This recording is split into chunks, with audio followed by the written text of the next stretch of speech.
Kung isa ka po na nanonood at may kapitbahay ka or may kakilala ka ng mga ganitong sitwasyon na kailangan ng tulong, mag-message ka lang po, mag-email ka po sa amin para makita namin at complete nyo lang yung address para matulungan namin.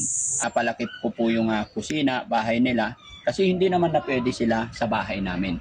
Kaya dito na lang, ako na lang po ang pupunta sa kanila kung paano natin sila i-care, alagaan, ay nakikita ng pamilya. No? So, sa tingin ko mas maganda. Ito po yung paraan ng inyong lingkod mga kababayan at ito po yung sinabi ko sa inyo nakaraan. Huwag po tayong magpadala sa anumang problema dahil kung sa pagtulong lang po, maraming paraan para makatulong tayo.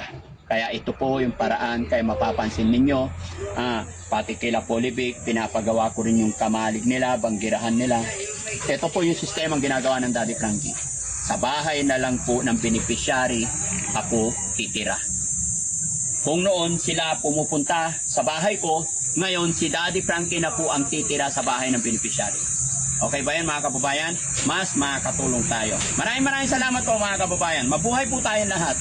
Daddy Frankie po, anak ng Pangasinan, from Pangasinan. At syempre kabayan, kung isa ka po na nanonood at may kapitbahay ka or may kakilala ka ng mga ganitong sitwasyon na kailangan ng tulong, mag-message ka lang po, mag-email ka po sa amin para makita namin at complete nyo lang yung address para matulungan namin. At kung mayroon kang opinion, may suggestion ka po para mas mapalawak, mas mapabuti pa namin or may gusto kang i-correct sa amin.